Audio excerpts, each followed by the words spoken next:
maintain this one. Can't let them down.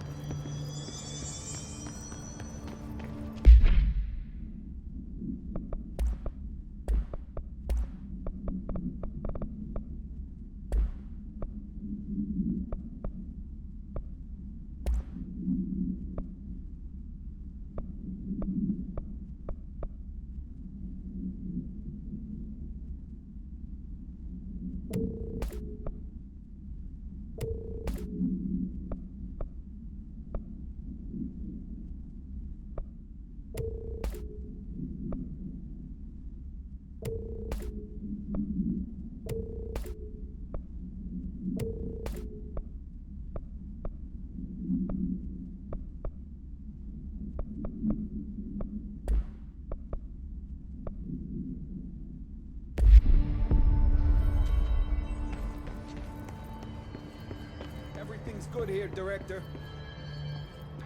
Darkness engulfed the elevator. There was something there, reaching for her, trying to make her act. It was a distress call. Faden sensed a drowning man, a hunger in the dark.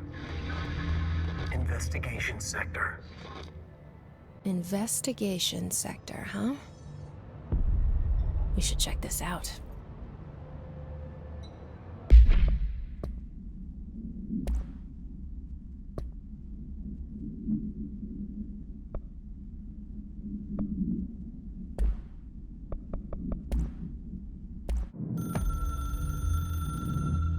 Darkness engulfed the elevator. There was something there. A presence. Jesse Faden could hear it. A call. It was faint, reaching for her from a dark place. Faden was sensitive to visitations. She had them all the time. From her guiding star and the previous director. She was the perfect receiver. As if she'd been made for this. Faden paused to feel it. The force at play here. It was changing things around her, subtle, trying to make her act. Faden didn't like that. Her guide felt it too. Polaris didn't flare up in defense as with the hiss, so it wasn't all bad. Not a hostile transmission.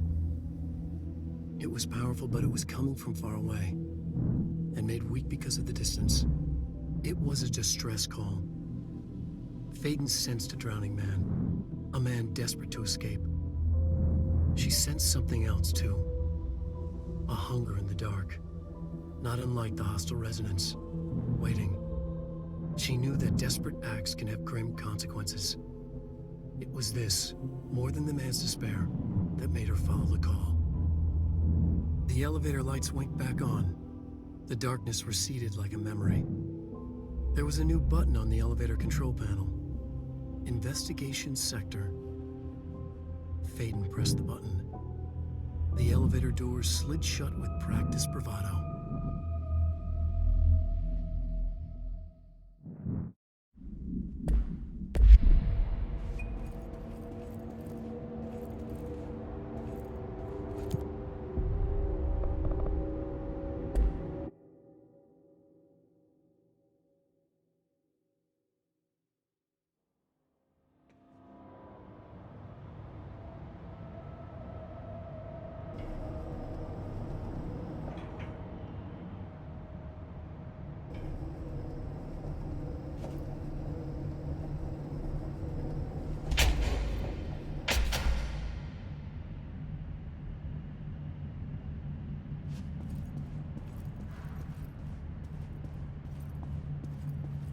Hello? Anyone here? Guess not.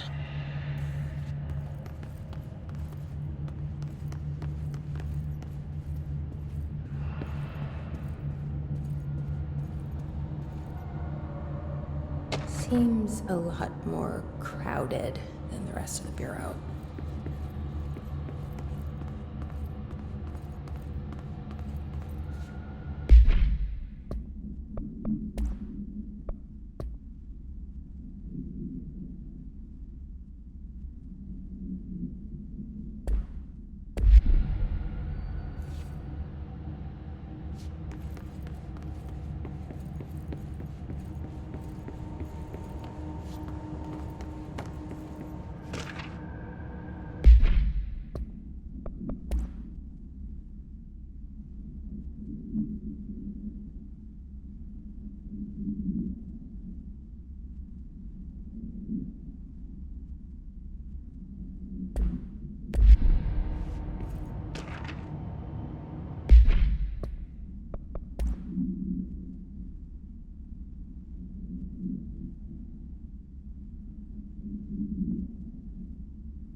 gate should open.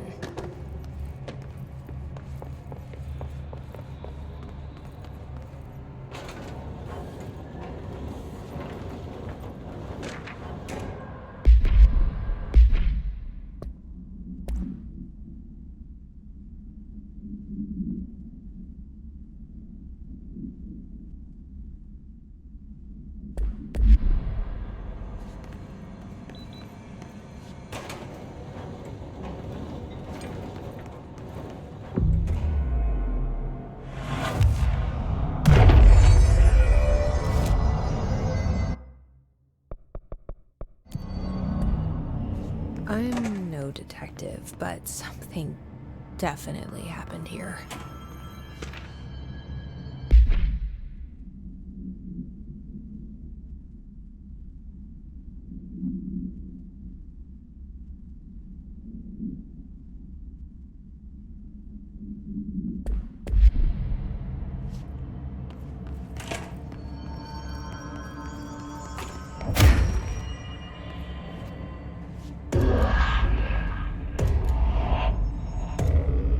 Do we know each other? This feels familiar. I can't seem to... I've forgotten it. I'm sorry. My name is Alan Wake.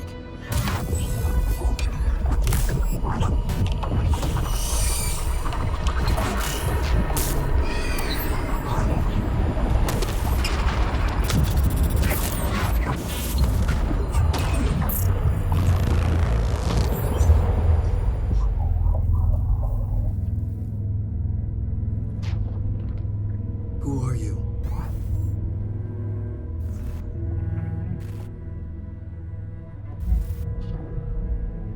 Who are you? Do I know you? I'm your friend Tom. Tom Zane. There's nothing to worry about. Tom. The poet. The diver. You look different. That was just a role. A character. The protagonist I played in my old film. I'm a filmmaker. An auteur like yourself. We're working on this together, remember? An artistic collaboration.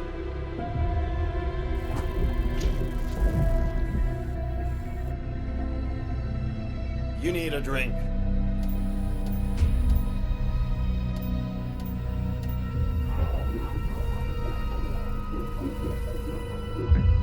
Yippish.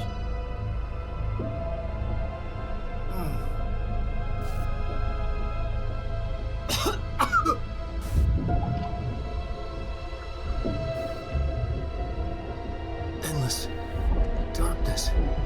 Nothing holds still. But we're very close now. You've been writing. You found a way to escape. It'll work this time. Riding. You found a way! No. I don't... Wait. There's something. It's my double. He's out there. I've seen it. Yeah. Nothing to worry about. I'm dealing with it. It's fine, my friend. Let me handle him. You've met him? What the hell? Now, come on. You misunderstand me.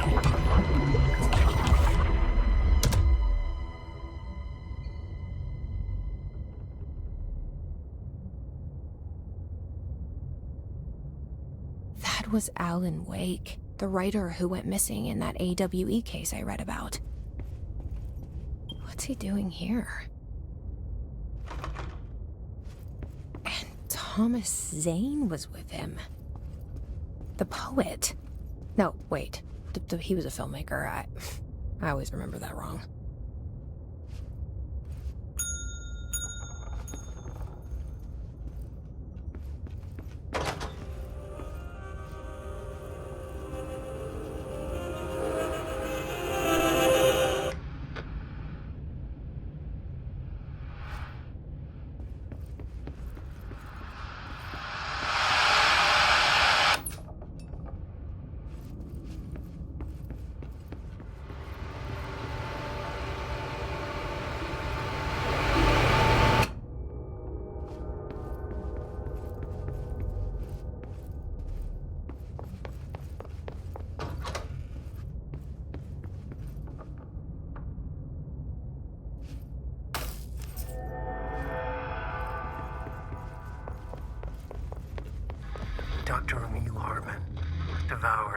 the darkness, became the thing that had been Hartman.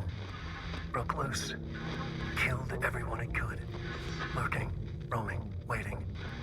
Then something else came. A resonance. The thing that had been Hartman went through another change.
Wake want me to come here?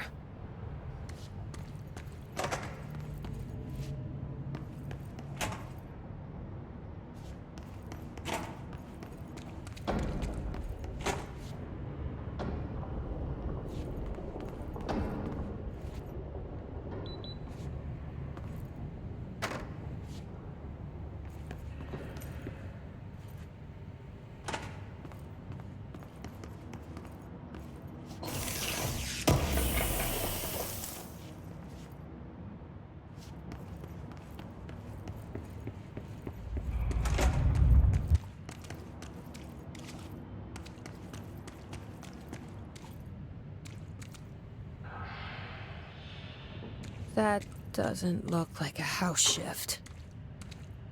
Do I even want to know?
The hiss are already in here.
burns it away, huh?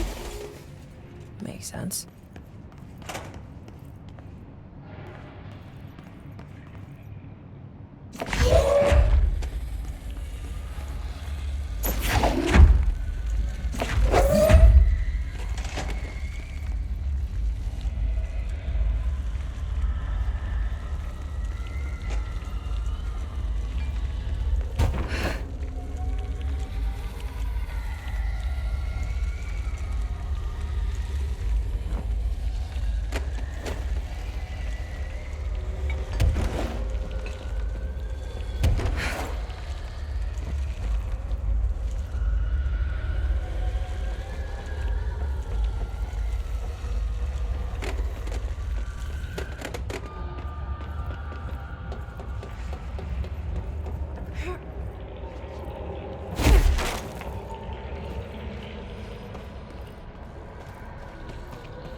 There you go.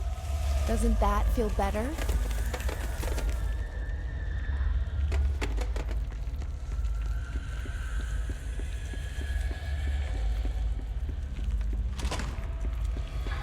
The third thing. The sound made darker, the darkness made louder. Hartman was stretched, like a worm through time. The third thing was a monster. Now he crashed out of darkness toward Faden.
My understanding of the darkness is fragmented, incomplete.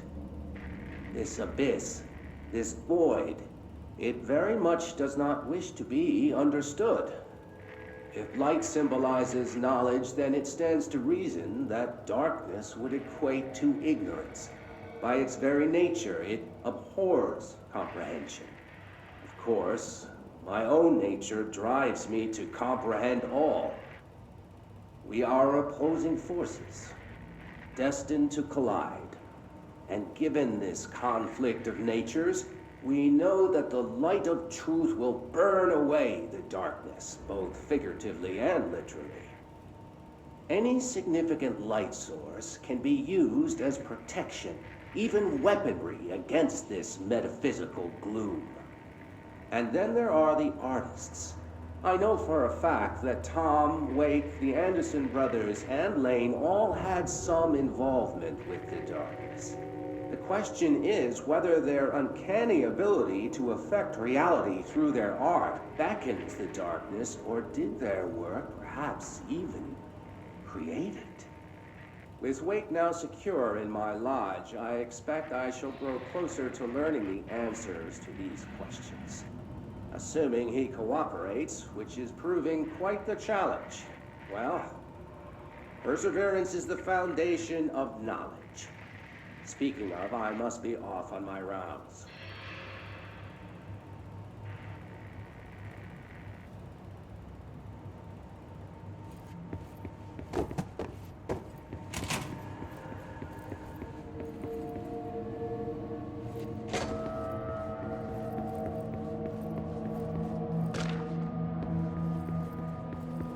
Agent Fisher, Day 6 inside the motel. Utilized surveillance methods are as follows. Fiber optic cameras slid under the individual room doors, motion detectors in the lobby area. Tripwire, triggering a flash camera across the main entrance, even fingerprint powder on the front desk. Results are varying at best, but mostly just inconclusive and unusable. The footage is corrupted. Sometimes even the equipment is damaged. I don't know how, exactly. I think this place is making fun of me. That's the only explanation. I can hear them laughing and screaming behind the closed doors. I can hear the call bell go and ding multiple times a day, but when I look, there's no one there. I know I'm supposed to stay out of sight, but I've seen the doors closing just before I can catch even a glimpse of anyone or anything. They're messing with me, whoever they are. I think... Wait, shh. There's something. I gotta get this. Gotta get the cable out. Come on, you fiber optic fuck, cooperate. Okay, there we go.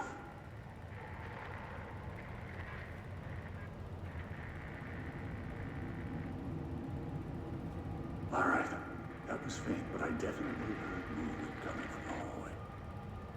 I think I might have finally caught one. Ha! The recording better work this time, or I swear to God I'll... What? Hello? Who's there?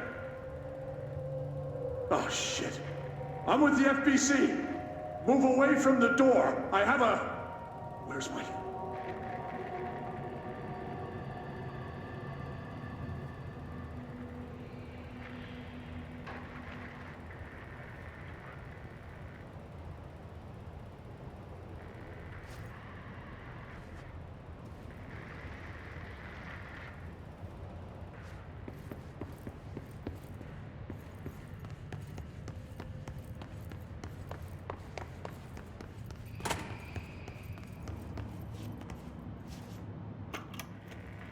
Reminder, all employees are required to report their hours at the end of each month. The Federal Bureau of Control maintains that time is not subjective, and hours passed on alternative planes cannot be claimed. Astral dives do not accumulate overtime compensation. Thank you for your attention.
feel right.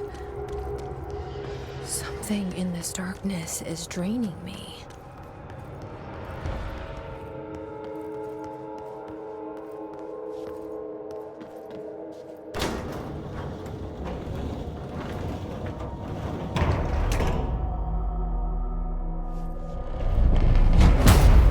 Shit. Now what?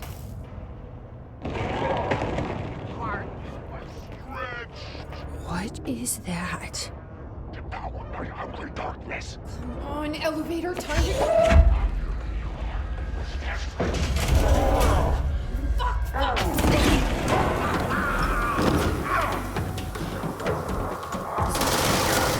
Nothing even touches it.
Yeah, how do you like that?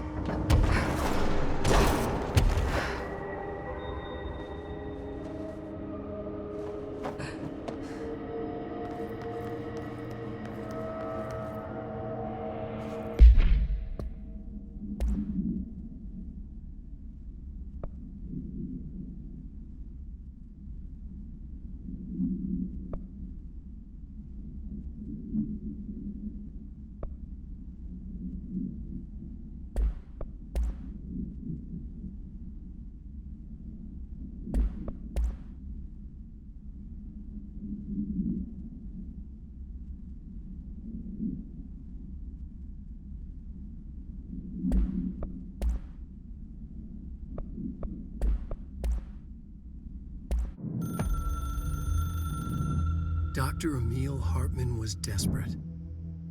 The Federal Bureau of Control had stolen his life's work. This was his last chance, his final experiment. What he'd been too scared to do before. Hartman dove into the lake, was taken, devoured by hungry darkness, became the thing that had been Hartman. Only an echo of him remained, fragmented impulses on autoplay, violent, bloodthirsty darkness in the driver's seat.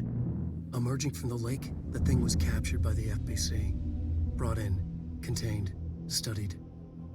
The thing broke loose, killed everyone it could.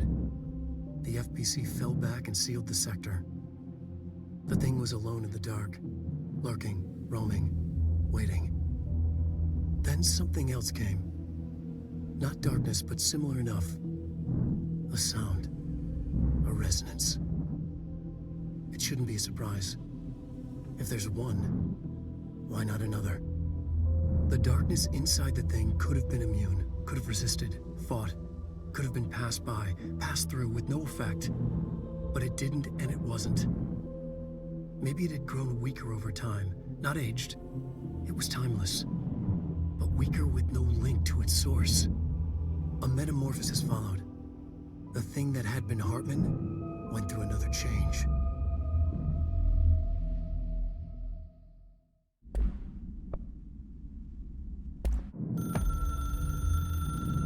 The resonance carves its way through the thing that had been Hartman, vibrating, remolding. The sound changes the darkness, and the darkness changes the sound.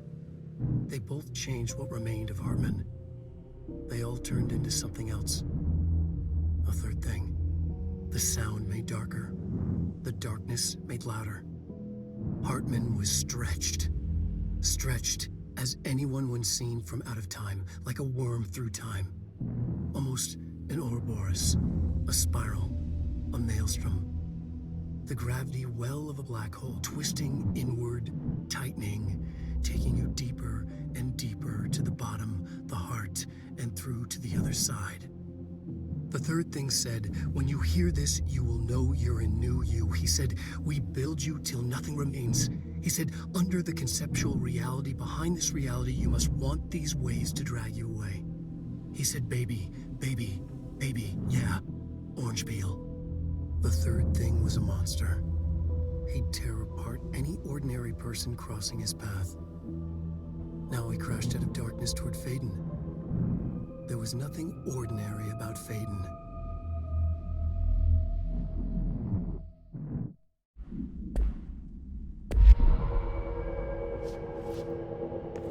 Brian Hennerman, 21 years old, resident of Southern Texas. I'm sorry, ma'am, but I really don't understand why I'm here. You know what you did, Mr. Hennerman. I do? Tell me about Delivery Disaster. The movie? It wasn't very good. That's not what your review said, but we'll come back to that. Tell me where you got the movie from. Movie night with a K, not an N, not night like nighttime, but... Who contacted you? Who told you to review that film? No one. I just did it because it looked obscure. I didn't even like the movie.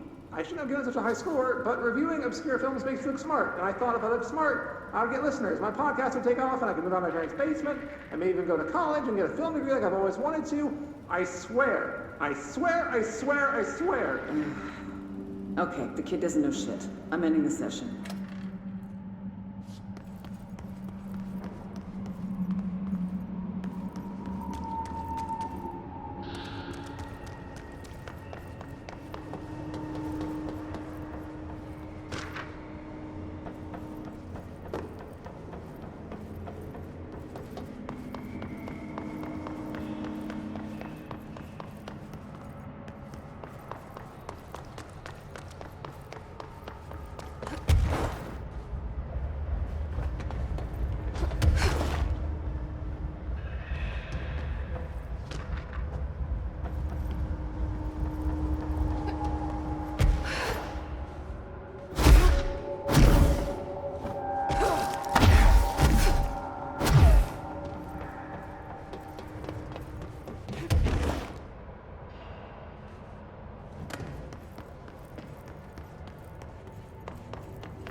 Arcade machines.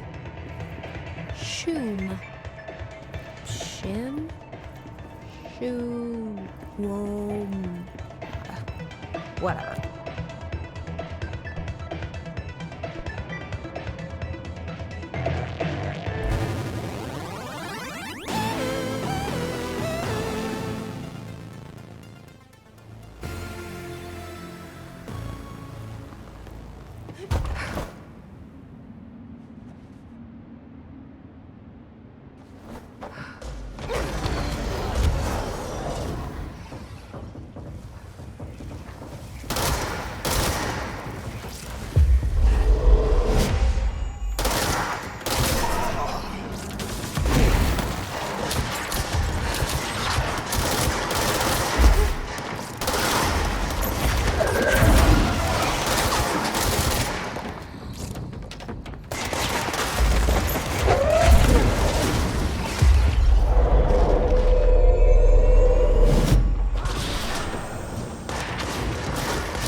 days.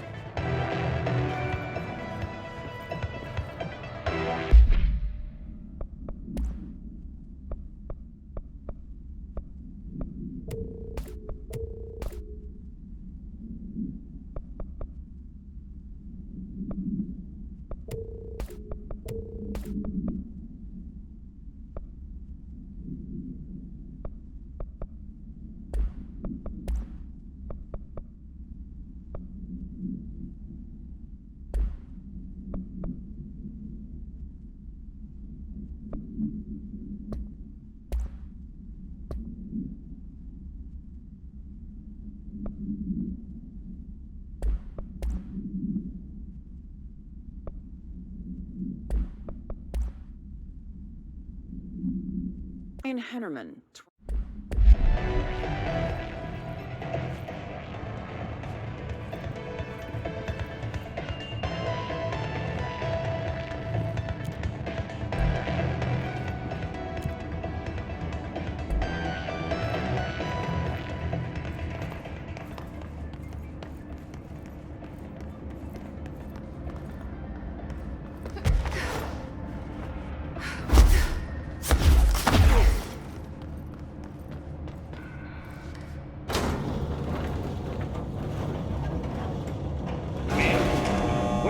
Investigations. Jesus, don't scare me like that, Langston. If you're talking right now, I can't hear you. It's a one-way system.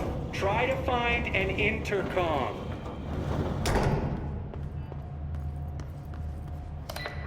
Langston, it's me, Jesse. I know. I can see you on the monitors. The cameras in there haven't worked since we sealed that sector off a couple years back. Let me guess. You sealed it because of the monster guy. Wait, did you see Dr. Hartman? Jesus, I really wish you hadn't opened that firebreak. Okay, listen, you need to find Hartman and kill him before he gets out into the Bureau. That thing is a person? He was a person. We brought him here to study after he was, altered in an AWE. I forget the medical word for what happened, but now light physically hurts him. Do you have a flashlight? No. A lantern? Headlamp? Oh yeah, flare gun. Oh, Christmas lights. You could wrap them around your... I don't have any of those, Langston. Shit. Okay, well, I'm sure you'll think of something. I'll keep an eye on you from the panopticon. This is kind of exciting, right? Maybe from where you're standing.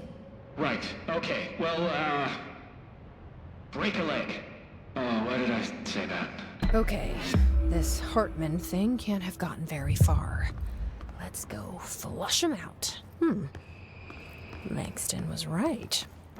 This is kind of exciting. It's nice to have someone to talk to, you know? Ever since I got put in charge of the Panopticon, people treat me different, like I'm crazy for wanting to work with altered items. People just don't understand the altered items like I do, you know?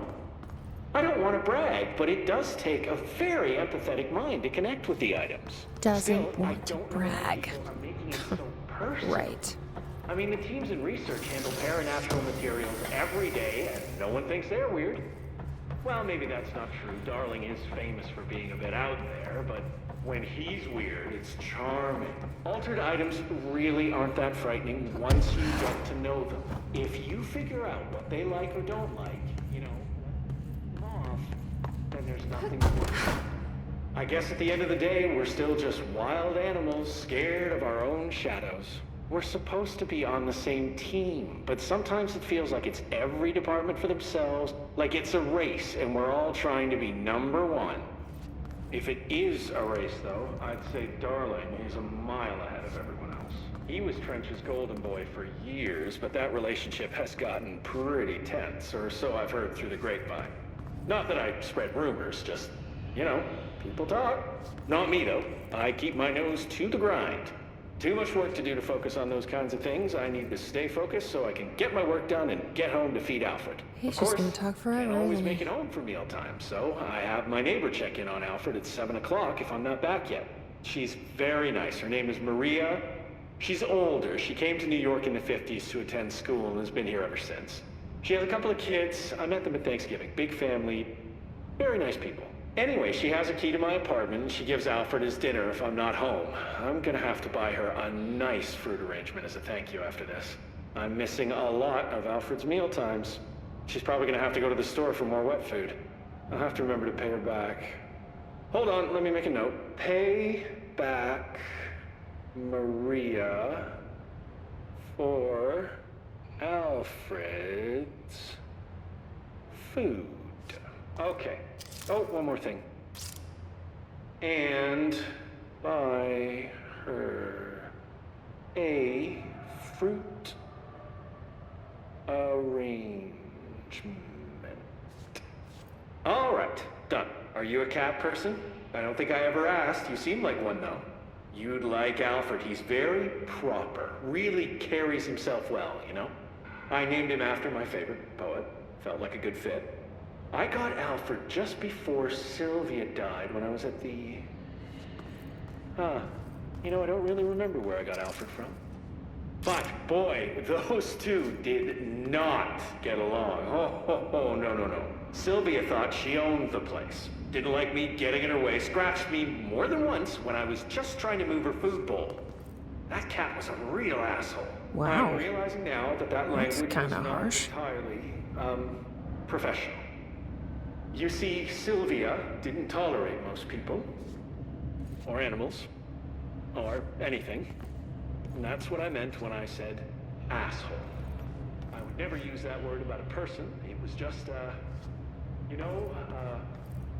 hey, there's a light flashing on the console here. I gotta, check this out. I'll get back to you later. Real smooth, Langston.